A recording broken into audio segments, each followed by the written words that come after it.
อย่างสดทุกอย่างจะเทไปให้ต้นไม้ของพ่อยังงดงาม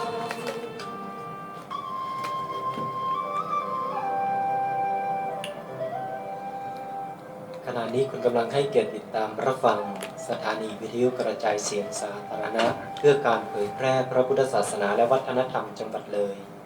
FM 101.75 เมกะเฮิรตซ์ทำการออกอากาศจากศูนย์เผยแผ่พุทธธรรมนำชีวิตวัดศรีอุดมวงศ์บ้านน้อยนาตำบลศรีสงครามอำเภอวังสะพุงจังหวัดเลยวิทยุเพื่อเป็นสื่อกลางสร้างสรรค์สังคมพัฒนาคนด้วยหลักพระพุทธศาสนาเผยแพร่ศิลปะและวัฒนธรรมที่สืบทอดมานำเสนอข้อมูลข่าวสารสาระและบริการสู่สังคมท่านสามารถติดตามรับฟังรายการธรรมะที่หลากหลายจากทางสถานีได้ตลอด 24 ชั่วโมงและท่านสามารถติดตามรับฟังทางอินเทอร์เน็ตได้ที่ www.leipbs.net โทรศัพท์ 080-416-2808-042-851-151 ช่วงเวลาต่อจากนี้ไปขอนำทุกท่านเข้าสู่รายการคลินิกพุทธธรรมดำเนินรายการโดยพระครูอุดมวรานุวัฒน์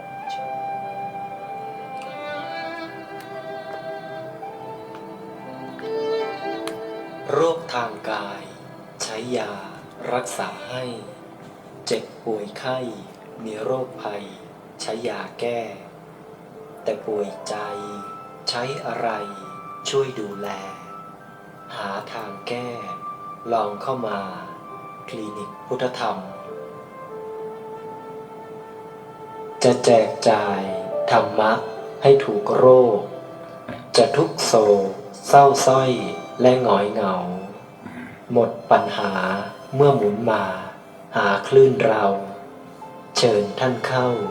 สู่คลินิกพุทธธรรม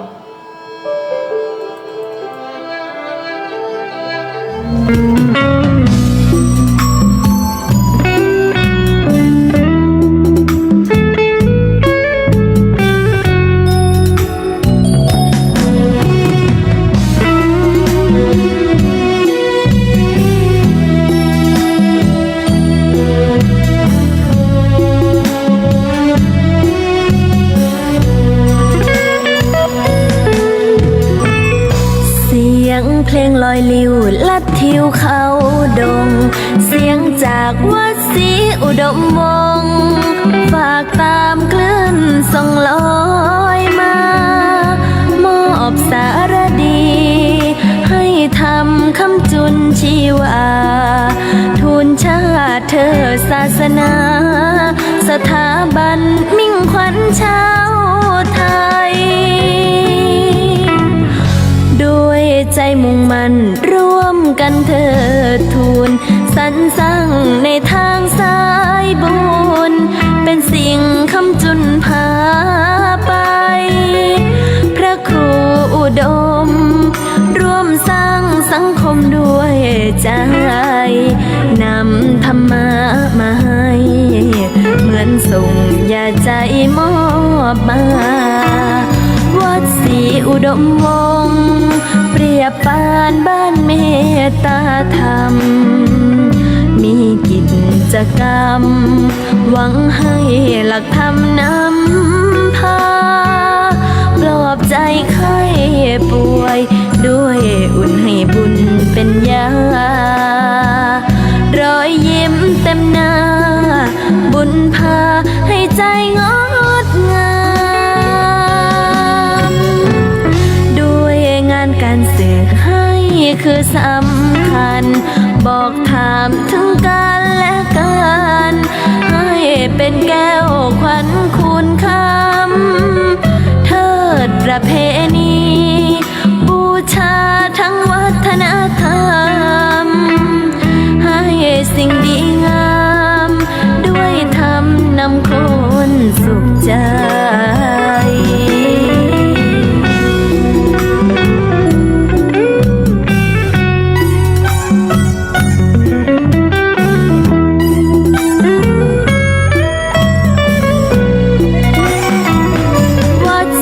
อุดมวงศ์เปรียบปาน ตตาธรรมมีกิจกรรมหวังให้หลักธรรมนำพาปลอบใจไข้ป่วยด้วยอุ่นให้บุญเป็นยารอยยิ้มเต็มหน้าบุญพาให้ใจงดงามด้วยงานการสื่อให้คือสำคัญบอกถามถึงกันและกันให้เป็นแก้วขวัญคุณคำเทิดประเพณีบูชาทั้งวัฒนธรรมให้สิ่งดีงามด้วยธรรมนำคนสุขใจ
พ่อชื่อว่าพญาตากทนทุกข์ยากกู้ชาติพระศาสนา ขอถวายแผ่นดินให้เป็นพุทธบูชาแต่พระศาสดาสมณะพระพุทธโคดมให้ดำรงคงด้วน5,000 ปีสมณพราหมณ์ชีปฏิบัติให้พอสมเจริญสมถะวิปัสสนาพ่อชื่นชมขอถวายบังคม100 บาทพระศาสดาคิดถึงพ่ออยู่คู่กับเจ้าชาติของเราคงอยู่คู่พระศาสนาพุทธศาสนาอยู่ยงคู่องค์พระกษัตริย์พระศาสดาฝากไว้คู่กันขอนอบน้อมต่อพระรัตนตรัยกราบคารวะพระมหาเถรานุเถระทุกรูปทุกวัดด้วยความเคารพอย่างสูงยิ่งขอความสุขความเจริญจงบังเกิดขึ้นมีแต่เราญาติโยมสาธุชนคนดีทั้งหลายด้วยกันทุกท่านทุกคนณโอกาสนี้ในค่ำของคืนวันนี้เป็นค่ำของคืนวันจันทร์ที่24เดือนพฤศจิกายนขึ้น7ค่ำขอไปขึ้น4ค่ำเดือน1ปีมะเส็งพุทธศักราช2568ได้เวียนมาจบครบรอบอีกวาระหนึ่งซึ่งในวันนี้ในเวลา3 ทุ่มกับ20 นาที3 ทุ่ม 20 นาทีมีเวลาปรารภกับญาติโยมประมาณ40 นาทีญาติโยมอาจจะต่อเวลาเล็กน้อยนะต่อเวลาเล็กน้อยให้กับญาติโยมกับรายการคลินิกพุทธธรรมนามสุขคลินิกพุทธธรรมนามสุขในค่ำคืนนี้ในเวลา2 ทุ่ม3 ทุ่ม3 ทุ่ม 20กับรายการคลินิกพุทธธรรมนามสุขจากทางสถานีวิทยุบริการสาธารณะพระพุทธศาสนาและวัฒนธรรมคลื่นความถี่ FM 101.75 เมกะเฮิรตซ์จังหวัดเลยลิงก์สัญญาณผ่านอินเทอร์เน็ตเว็บไซต์ไปทางเสียงธรรมจากถ้ำผาหม้อ FM 96.50 เมกะเฮิรตซ์วัดป่าจริยธรรมถ้ำผาหม้อตำบลนาดอกคำอำเภอนาด้วงจังหวัดเลยติดตามรับฟังทางFacebook ไลฟ์วัดศรีดวงออฟฟิเชียลแฟนเพจติดตามรับฟังทาง Facebook ไลฟ์วัดศรีดวงออฟฟิเชียลแฟนเพจแล้วก็ติดตามรับฟังทางสถานีวิทยุพระพุทธศาสนาทั่วไทย ระบบ Android ระบบ Play Store ระบบ Android ระบบ Play Store ติดตามรับฟังได้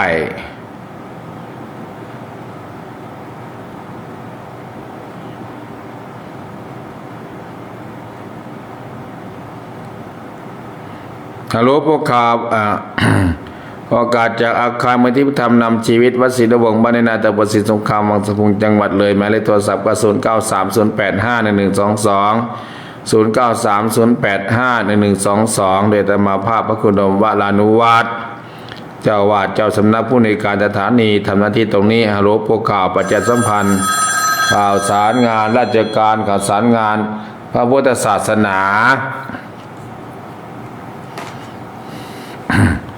ได้มาฮัลโหลพวกข่าวประชาสัมพันธ์วันนี้ก็มีทางคณะสงฆ์จังหวัดมีพรุ่งนี้มีประชุมหรือเปล่าเนาะ25ที่มจรหรือเปล่า2อย่าง2เรื่องบางทีก็จะเรื่องของพุทธมณฑลเรื่องของคณะสงฆ์การตรวจทำสนามหลวงสวดหรือว่าตรวจธรรมศึกษาแล้วก็วันที่27มีการสอบธรรมศึกษา27สอบธรรมศึกษากันวัดศรีนวงศ์ก็สอบนักธรรมเอกนักธรรมโทนักธรรมตรีก็มี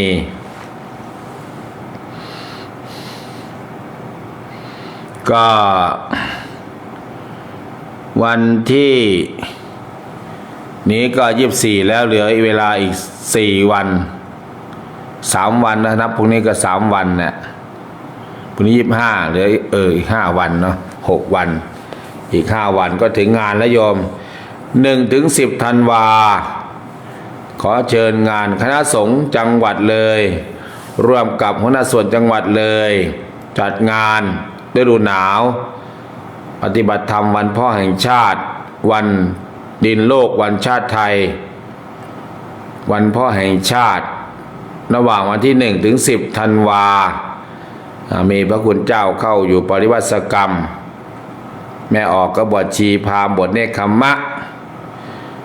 ปฏิบัติธรรมไปจนถึงวันที่3วันที่4ก็ไฮไลท์ของงานวันสำคัญ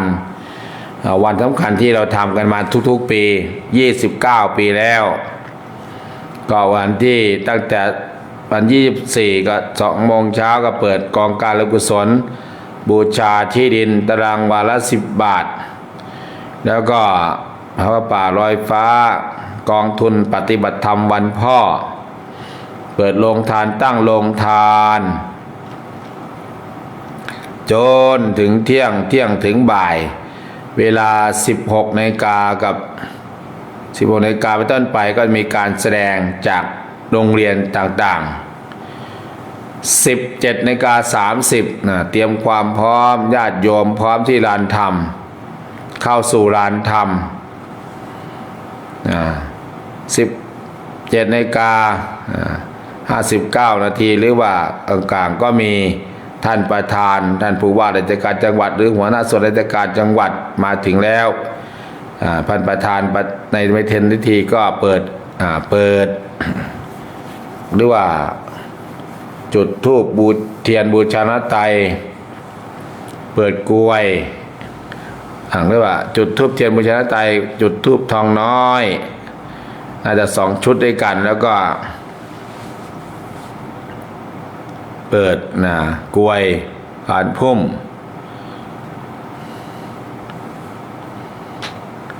แล้วก็กราบพระแล้วก็มีการจุดเทียนกราบพระสมาทานศีลรับศีลฟังเทศน์1 กันแล้วก็รัตนาพระบริตรพระสงฆ์ทรงสมณศักดิ์ก็เจริญ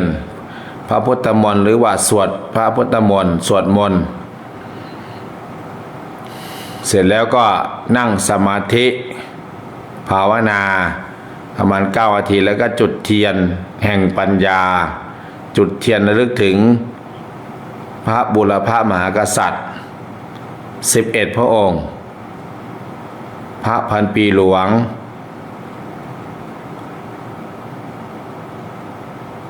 แล้วก็แผ่เมตตา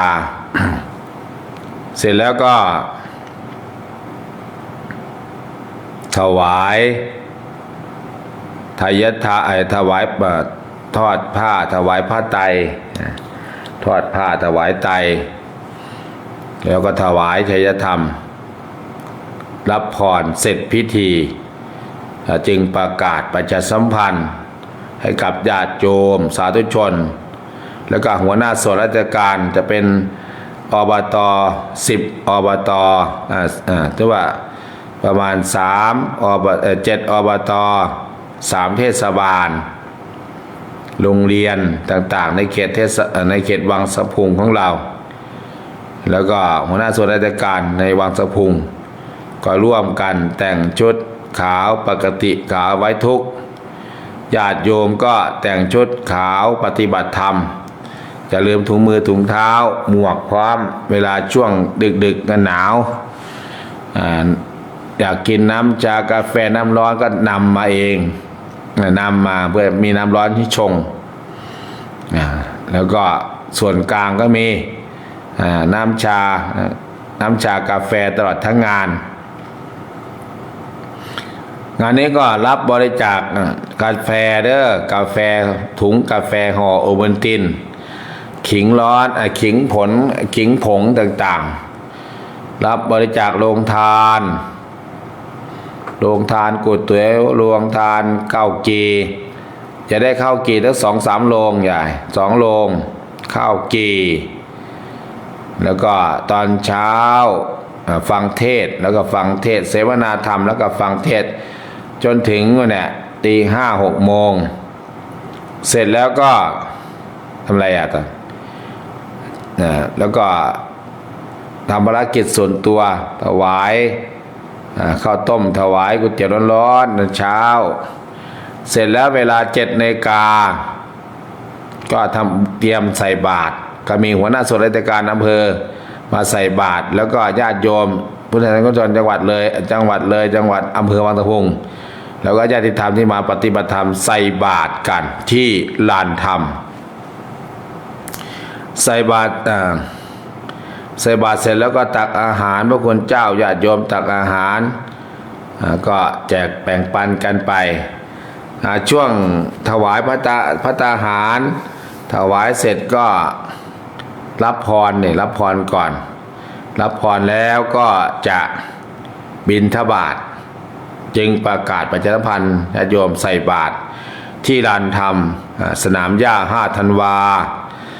วันที่ประมาณวันที่30ก็จะปูสแลม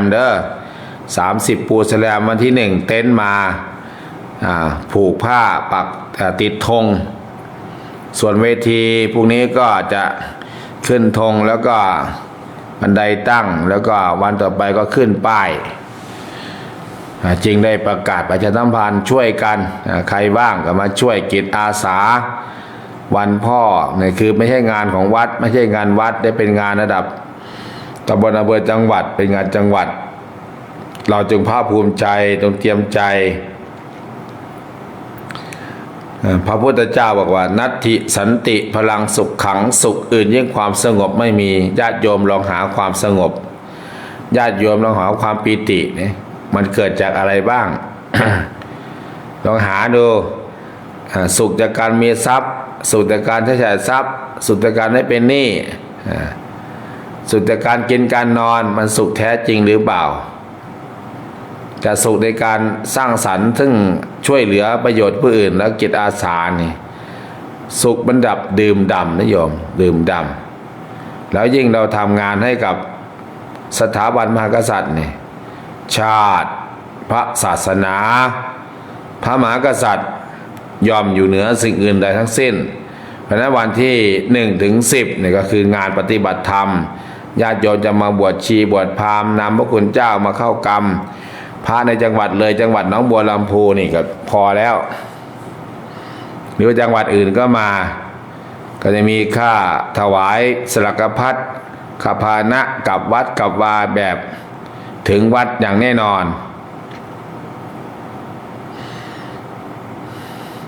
ญาติโยมก็เกี่ยวข้าวสีข้าวมีข้าวใหม่ก็อย่าลืมเด้อพ่อใหญ่ลีเด็ดเห็นรถทาวิ่งไป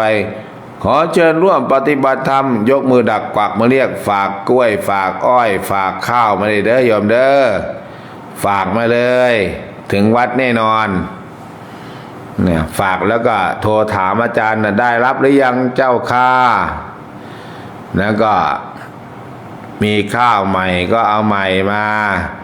มีอะไรที่จะใส่ลานธรรมตกแต่งลานธรรมก็เจริญพรเด้อสุขาสังคสะสามัคคีความพร้อมเพรียงของหมู่คณะยังประโยชน์และความสุขมาให้โยมพ่อโยมแม่โยมพี่โยมน้องโยมน้าโยมอาโยมลูกโยมหลานก็ช่วยกันงานปฏิบัติธรรมเราดึงจัดมาถึงปีหน้าก็3 ทศวรรษแล้วโยมนานหรือใกล้นานหรือไม่นาน30 ปี29 ปี30 ปีแล้วเราก็สานนั้นต่องานใหม่ฉะนั้นก็ญาติโยมญาติธรรมก็ช่วยกันกองทุนนี่แหละอ่านรายชื่อกองทุนนี่อ่านรายชื่อเนาะกองทุนพระครูดมวราชกองทุนจะมี1,000 บ้าง500 บ้าง600 บ้าง ถ้าเป็นคู่จะดีนะ300 600เงี้ย แล้วแต่ญาติโยมนี่แหละ100เนี่ยก็หน้างานมีบูชาที่ดินเพราะที่เราซื้อไว้4 ไร่4 ไร่เนี่ย4 ไร่ใน8 ล้านบาทถมอีก1 ล้านเป็น9 อโมทนาสาธุการกับพระคุณอนุวัต 1,000 บาทแม่บุญศรีทเวลา500 บาทแม่ใบถึงสาง500 บาทแม่ปัญญา300 บาทแม่สงวน300 บาทแม่หมอแอม300 บาทแม่ซึ่งตัว300 บาทแม่ภาวนาบุญชื่น500 บาทแม่ล่า300 บาทแม่อินสุตมา300 บาทแม่คำบอกถินบุญ300 บาทแม่สมคิดชัยเวลา300 บาทแม่นิดบุรพา300 บาทยายหมอนนิชัยนาม300 บาทนายมัญญาตนามนตรี300 บาทแม่ปะภัยวันจันปิตุ300 บาทแม่ชีนงรักราชวงศ์500 บาทแม่สว่าง300 บาทแม่ชีพัฒยิ่งเจริญ300 บาทนางลูกนรีสมพร200 บาทแม่จันสุมาศ300 บาทแม่สมหมายชัยยา500 บาทพร้อมลงทานก๋วยเตี๋ยวแซ่บๆยายแก้ววังน้ำเย็น200 บาทแม่ฟ้าหลังฝนลูกชิ้นเฟซบุ๊ก300 บาทโยมไอฐานจากกทม700 บาทแม่น้องทอฝันพร้อมครอบครัว300 บาทแม่นางนกเจ้า300 บาทแม่สมคิดแม่สมจิตบนซาแม่สมจิตเนาสน300 บาทแม่ไขสังตวง300 บาทแม่ศรีนวลแก่งจำปา300 บาทพ่อรินทอแม่สำเนาเทวสัตว์ 1,000 บาทแม่นินพักมี300 บาทแม่ทองศูนย์บริวัน300 บาทน้ำ20 แพ็คแม่แตงก่อนเด็กขัดลำ300 บาทแม่สมจิตพลซา300 บาทนางจิราพรบุรพา300 บาทแม่วาสนาจันทร์500 บาทยายหวังพลซายายหวังพลซา300 บาทแม่ชีอยุธยาดีวี300 บาทแม่ประมวลศรีบุญ300 บาทแม่ละไม้ศรีจันทวงศ์300 บาทแม่เทียมนรชา300 บาทแม่ชีเบญจวรรณพลเมือง300 บาทแม่ตีอุทา300 บาทพ่อสุวิทย์เหตุเกต300 บาทยายเวะยายเดชอุดมทรัพย์300 บาทแม่สวัยปากปวนสมัยบุญสารปากปวน300 บาทน้ำ5 แพ็คยายเล็กมณินา300 บาทแม่บัวจัดพรมโสภา300 บาทลงทาน1 โลงแม่บอมมณีแก้ว300 บาทลงทานป๊อกคอน1 โลงยายเผินคงปฏิทานนท์300 บาทแม่กูหญิงดวงศรี500 บาทแม่ชีบุญเรืองทองเบกุลปัจจัยธรรม300 บาทแม่ปรานอมประชุม 2,000 บาทตอนนี้ก็ใช้หมดไปแล้ว 2,000 บาทของโยม แม่ครูประภัยแม่พรลุ่งศรีคุณ300 บาทแม่ครูประภัยวันโพโน5,000 บาทลงครัวกลางด้วยแม่เบนบ้านห้วยไผ่ 1,000 บาทบุกกระดึงแม่พินผาบิ้ง300 บาทแม่เพชรติ้วน้อย200 บาทยายสมัครราชบัวศรี200 บาทยายแพงอารมณ์500 บาทแม่อุไรนามวง300 บาทแม่สำเลยแม่สำ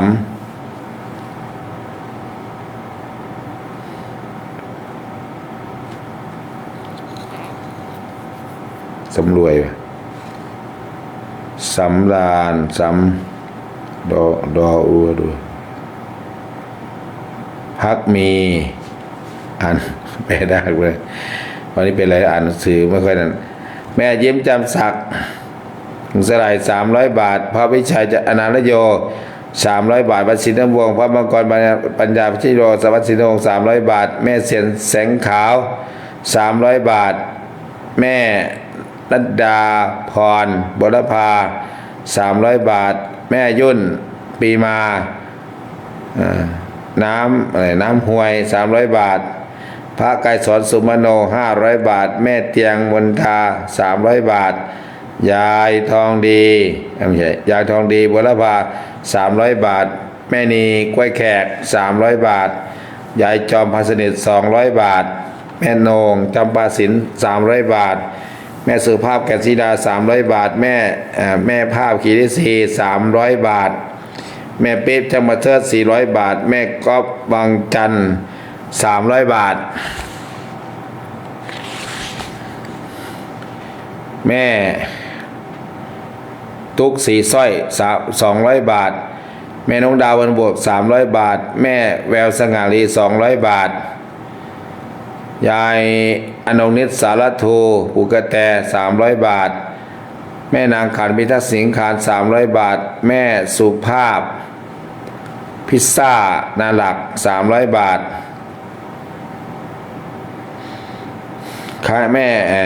แม่คำพันธ์พิมพ์จอม300 บาทวัดป่าสามัคคีธรรม500 บาทสวนป่าสามัคคีธรรมแม่สุดท้ายสุขสมบูรณ์300 บาทแม่เรียนบุญเกต300 บาทแม่ทองศรีเพ็งธรรม300 บาทแม่นางรัศมีนางรัศมีจำพูเนาะแม่น้องอเฟย300 บาทพระวิสุทธิ์อธิวโร300 บาทพระทัดพลจันทสาโร300 บาทแม่วิจิตรพรหมมาศแม่ไฮตัน1,000 บาทแม่กุหลาบบ้านเราใหญ่500 บาทแม่บุญล้อมทองโชคโชทองโชพฤติวังปทุม500 บาทดร.บุญยวัฒน์บุญทวงศ์ 1,000 บาทแม่สมัยกรมเกลียวบุงสไล500 บาทผู้ใหญ่ดาวบุงสไล500 บาทถาวรสอนเวียง300 บาทแม่หนูในแสนสด500 บาทแม่วาสนาปัญญาดี 1,000 บาทแม่เอกลักษณ์พ่อเอกแม่เอกศรีบุญเรือง500 บาทแม่พรทิพย์พิทักษ์สิงคาร500 บาทแม่ชีสวยอะไรเนื้อหอมบ่ เนี่ยนวลหอมเนียงหนอม300 บาทแม่ชีสีดา100 บาทแม่ทองคำพระนิแม่ทองคำ ทวิลา300 บาท แม่คำพรดวงปทุม300 บาท แม่เพลินแม่เพลินผาบิ้ง300 บาท นางเพชรชลัดห่อเลเจ้าของตลาดเคียงหมู 1,000 บาท น่าจะได้หมูมาทำข้าวด้วย อนุโมทนาสาธุการเด้ออันนี้แม่บุญปันนิพาสินนท์500 บาท แม่หนูพินบางใบ300 บาท นายกฤษณะบุรพา500 บาท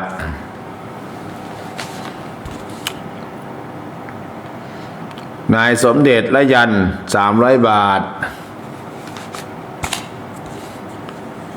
แม่นางสาวน้ำฝนบางใบ300 บาทอันนี้พระจ่ายแล้วพระแม่อะไรนะอัมพรนะบ่าอัมพร300 บาทพี่อัมพรโดยปทุมอัมพรบ้านเรานี่แหละ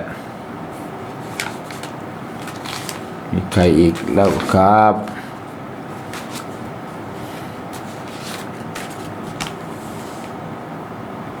แม่ชวีวันจันอะไรจะจากหน้าวัง300 บาทยังไม่ลงให้ท่านเดี๋ยวหาลง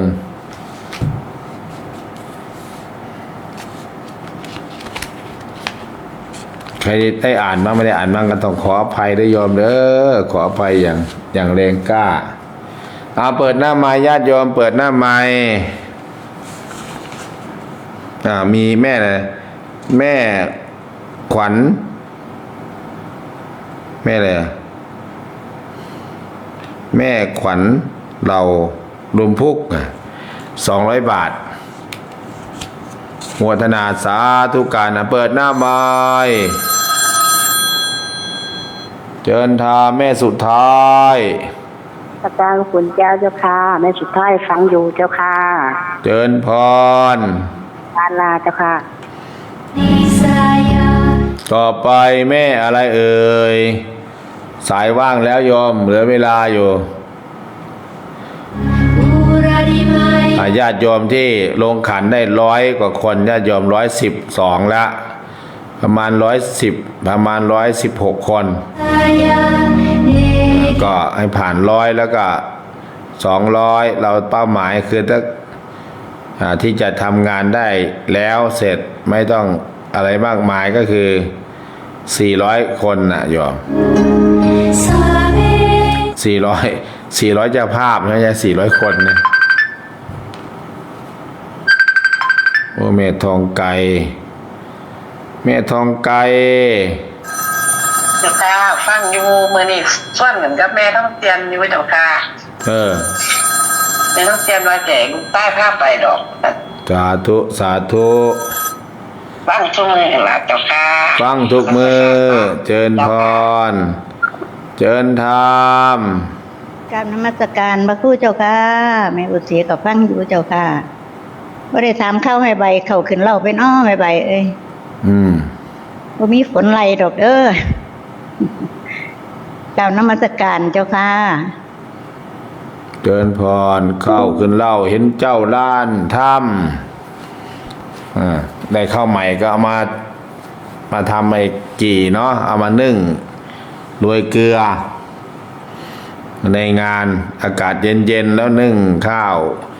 ขยะนึ่งแม่หนูพิษทางภูพิเศษไปเนาะแม่หนูพิษแม่หนูพิษทางภูพิเศษเท่าไหร่เนาะไม่ได้เขียนแม่หนูพิษ500 หรือ 1,000เนาะแม่หนูพิษเอ้ยฟังอาจารย์อยู่ป่ะเนาะอาจารย์ไม่ได้เขียนไว้ตรงไหนเนาะแม่หนูพิษทางภูพิเศษเนี่ย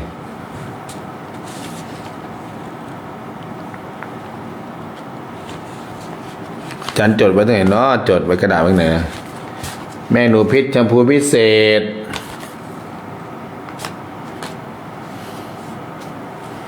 ฟังแล้วก็แจ้งมันเด้อแม่หนูพิษเด้อ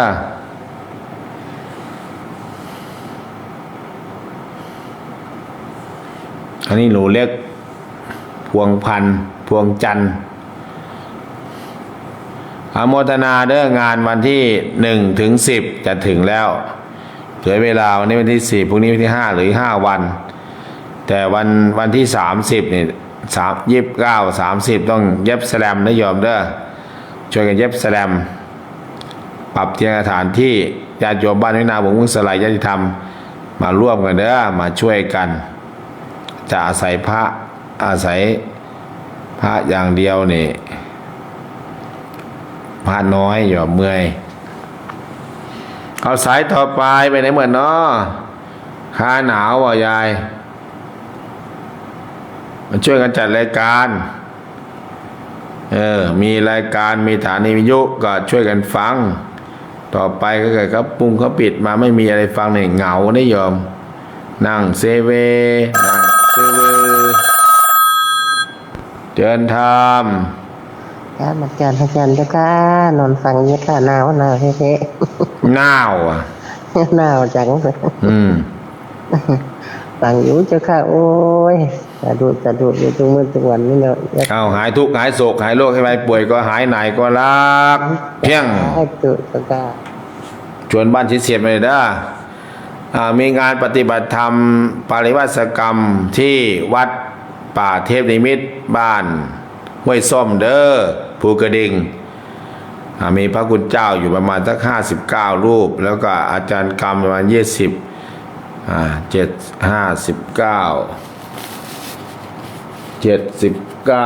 รูปด้วยกัน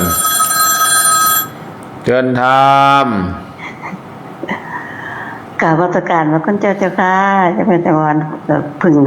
นอนตื่นแม่เจ้าค่ะนอนตื่นบ่ป้าได้นอนตื่นแล้วกราบวัตการเจ้าค่ะเชิญพรเชิญธรรมจากแม่แตงอ่อนเด็ดขัดลำแม่ทองศรีเพลงธรรมแม่บุญศรีทวีลาแม่ใบไปใส่นอแม่สมจิตเนาสนแม่นงแม่ดวงแม่โกหญิงยายสวัยหลับแล้วบ่เชิญธรรมเอานมัสการมาคุณเจ้าค่ะ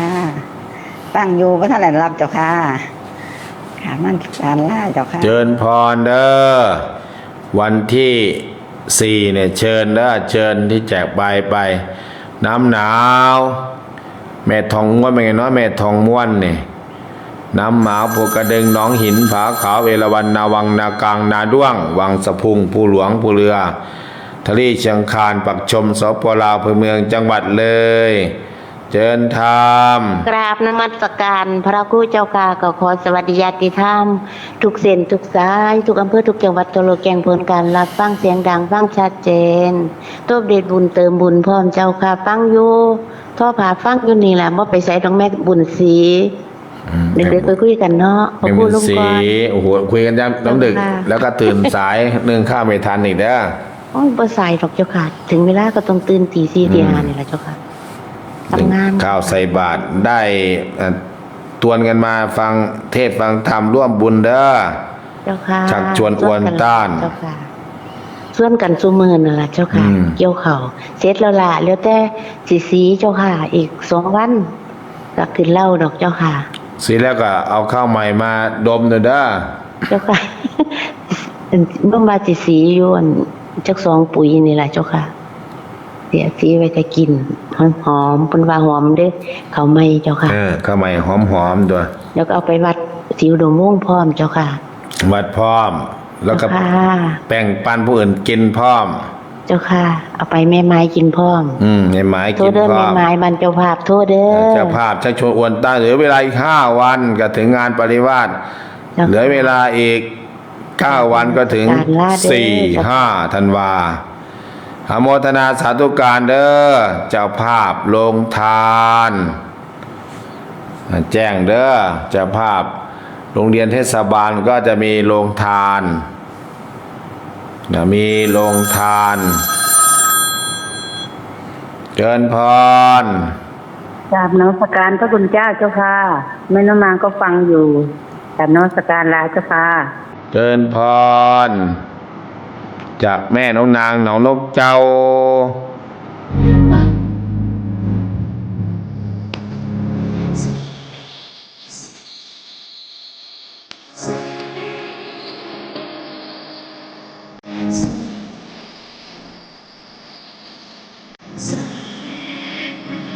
อัปเดตบุญเข้ามาเด้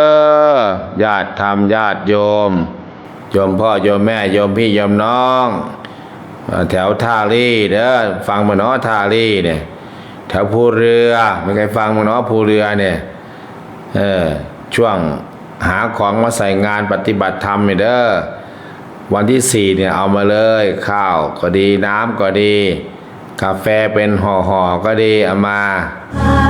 หรือว่าใครจะนำข้าวหลามมาถวายก็เจริญพรข้าวหลามบ้านแม่ซ่านไม่น่าจะไม่คือเท่าไหร่เนาะแต่ถวายบ้านนี้น่าจะคืออยู่บ้านลาดข้อเนี่ยแม่เพิงญาติโยมที่อยู่ในเขตอำเภอเมืองเดี๋ยวนี้โยมฟังวิทยุน้อยแต่วิทยุดังชัดนะโยมดังชัดแต่ฟังน้อยว่าไม่มีวิทยุค้างแล้วทำไมไม่ฟังทางแอปล่ะแอปโหลดไว้ที่หน้าจอโทรศัพท์ฟังดังไกลไปทั่วโลกชัด1,000,000%แอปพลิเคชันระบบ Android ใครทำไม่เป็นก็วันที่1 2 3ก็จะทำให้หรือ4ทำให้ไม่แน่ไม่เฮ็ดบ่เป็นแต่เราก็ต้องเติมเน็ตเลยนะอย่างน้อยก็299 199เนี่ยเจิญธรรมนมัสการเจ้าค่ะยายสบายฟังอยู่นอนหลับตื่นจ้ะ นอนหลับตื่นปืนมีหนีพ้นเติมบุญนอนหลับเติมบุญยายสวัยแข็งแรงเติมบุญมีแม่สมหญิงมีชื่อลุงปิ่นอารมณ์แม่สมหญิงมีชื่อธรรมกาลิโกสำลีเหล่าเมืองกลางนมัสการเจ้าข้าอยู่ไหนเนาะเมืองกลางบัวทองเพลงธรรม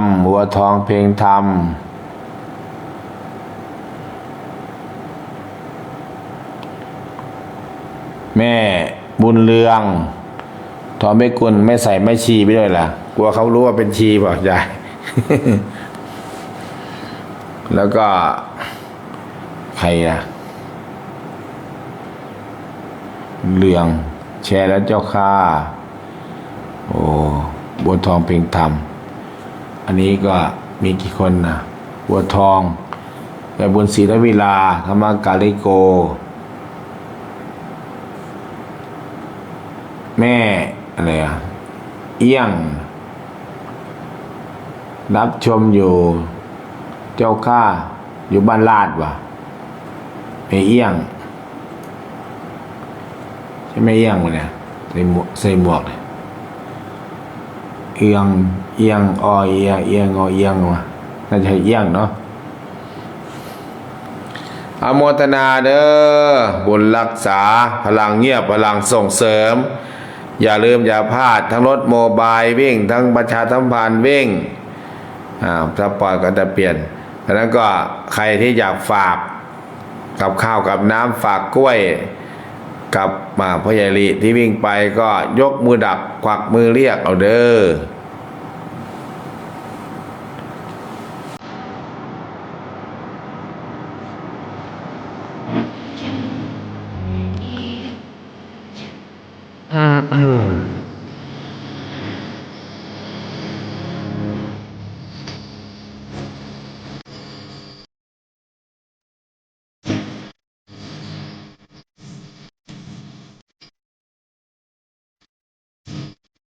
อัปเดตเข้ามาได้ยอมเด้อจะฟังสปอร์ตสักหน่อยก่อน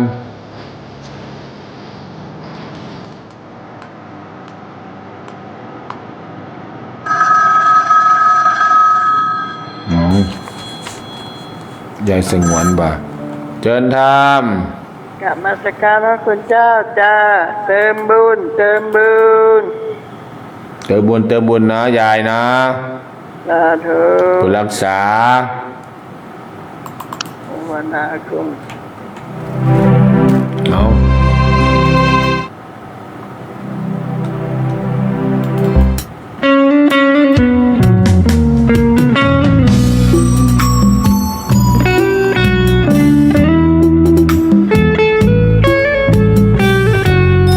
เอา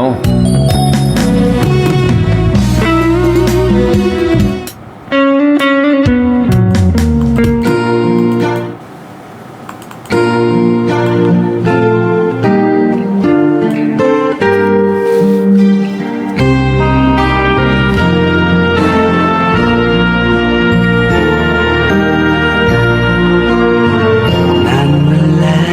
วพ่อได้ปลูกต้นไม้ไว้ให้เรา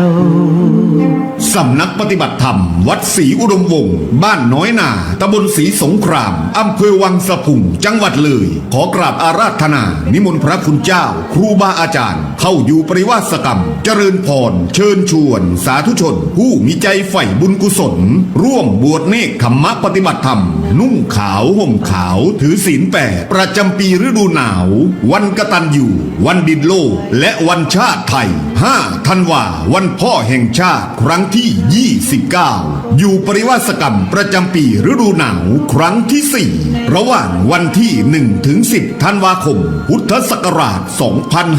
2568 กำหนดการ 30 พฤศจิกายน วันรวมและลงทะเบียน 1 ธันวาคม ขอปริวาสกรรม 4 ธันวาคม ขอมานัด 10 ธันวาคม ขอออกอับพาน และฉลากพัด มีค่าพาหนะ 500 บาท ทุกรูป การเดินทางสะดวก สังฆกรรมดี สถานที่สัปปายะ ธรรมะหลากหลาย ร่วมประพฤติวัดปฏิบัติธรรม ชำระศีลชำระตน ชำระใจในงานร่วมสดับรับฟังพระธรรมเทศนาจากครูบาอาจารย์ และร่วมทำบุญใส่บาตรกับพระสงฆ์หมู่ใหญ่ ทุกวันไฮไลท์ 4 และ 5 ธันวาคม รับฟังพระธรรมเทศนาจากครูบาอาจารย์ซอดแกนและขอเชิญท่านผู้ใจเป็นกุศล ร่วมจองเป็นเจ้าภาพภัตตาหารข้าวต้ม น้ำดื่ม น้ำปานะกันเทศบูชาธรรม เจ้าภาพอื่นๆ หรือร่วมบริจาคสมทบบุญได้ตามกำลังศรัทธาท่านสามารถติดตามได้ที่สถานีวิทยุ FM 101.75 เมกะเฮิรตซ์ Facebook วัดศรีอุดมวงศ์ Official Fanpage และ YouTube วัดศรีอุดมวงศ์ Official สอบถามรายละเอียดเพิ่มเติม หรือติดต่อจองเป็นเจ้าภาพได้ที่พระครูอุดมวรานุวัตร 089-840-4968 ร่วมสมทบบุญได้ที่บัญชีธนาคารกรุงไทย เลขที่บัญชี 403-196-3777 ชื่อบัญชีพระครูอุดมวรานุวัตรร่วมงานปริวาสกรรมประจำปีฤดูหนาวครั้งที่ 4 ณ วัดศรีอุดมวงศ์ได้มหากุศลใหญ่ เราจะเทไปให้ต้นไม้ของพ่อยังงดงาม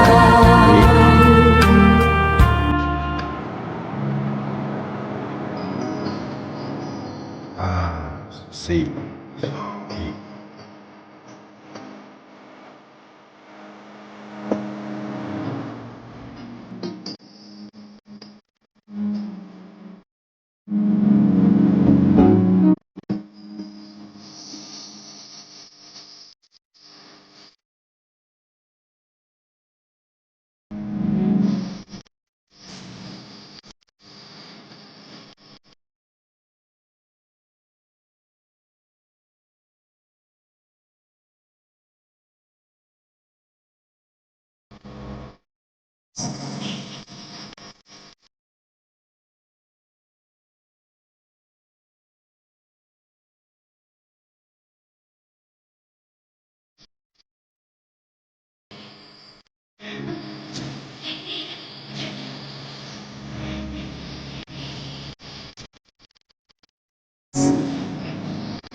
อนุโมทนาสาธุการให้กับญาติโยม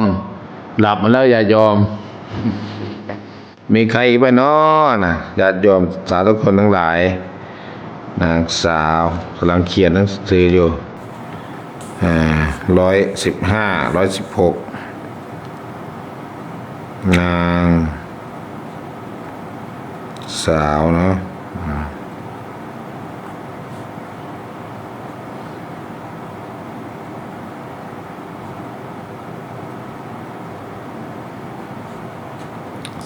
สาวน้ำฝน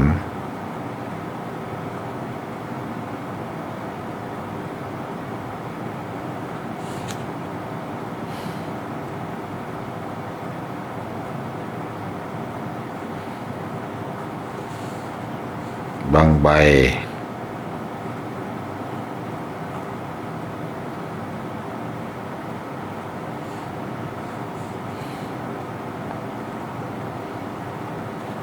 ทำให้บาทพร้อมครอบครัว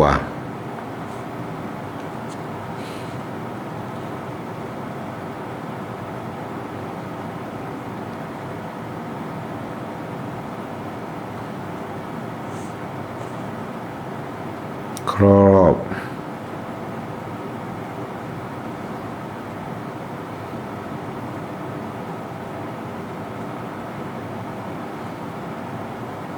ครัว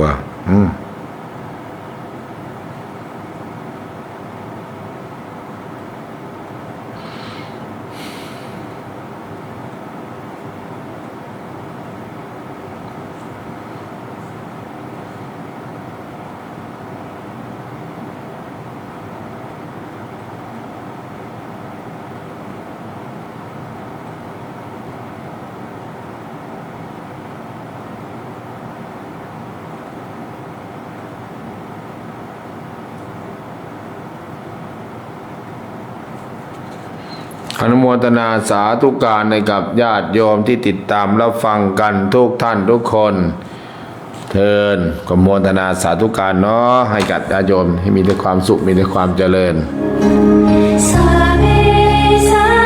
วันนี้ก็ครบรอบบำเพ็ญกุศลพระศพของพระพันปีหลวงครบรอบ1 เดือนถวายหรือว่าตั้งจิตตั้งใจกัน